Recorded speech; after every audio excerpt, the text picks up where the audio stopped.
காலவேளையிலே ஆண்டவருடைய வார்த்தை கேட்கறதுக்கு முன்னாடி ஒரு பாடலை பாடி ஆண்டவர் நாமத்தை நாம் மகிமைப்படுத்த போறோம்.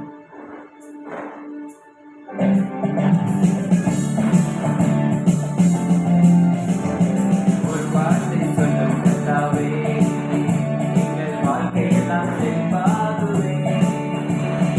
ஒரு வார்த்தை சொல்லும் கர்த்தாவே, எங்கள் வாழ்க்கையெல்லாம் செழிப்பாகுவே. வார்த்தையிலே சுகம், வார்த்தையிலே மதுரம், வார்த்தையிலே சுகம், வார்த்தையிலே மதுரம், வார்த்தையிலே எல்லாம் சந்தோஷம், வார்த்தையிலே எல்லாம் சந்தோஷம்.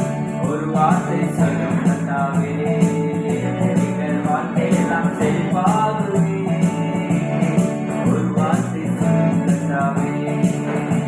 புஸ்தகம் 33ஆம் அதிகாரம் 9ஆம் வசனத்தில் சொல்லும்படி அவர் சொல்ல ஆகும், அவர் கட்டளையை நிற்கும்.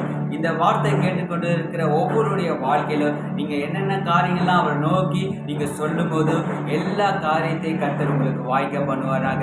இந்த வார்த்தை மூலமாக கர்த்தர் இந்த கால வேளையில உங்களை ஒவ்வொருத்தரையும் ஆசீர்வதித்து கர்த்தர் வழி நடத்துவாராக. ஜெபிப்போமா?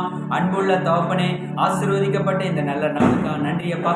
சொல்லப்பட்ட இந்த வார்த்தை முடி அவர் சொல்லாகும், அவர் கட்டளை நிற்கும் என்று சொன்ன இந்த வார்த்தையின்படியே இந்த பிள்ளைகளுடைய வாழ்க்கையில பெரிய காரியங்களை செய்ய வழி நடத்துங்க. தாழ்த்தி ஒப்படைக்கிறோம் இயேசுவின் நாமத்தில் பிதாவே, ஆமென். God bless you.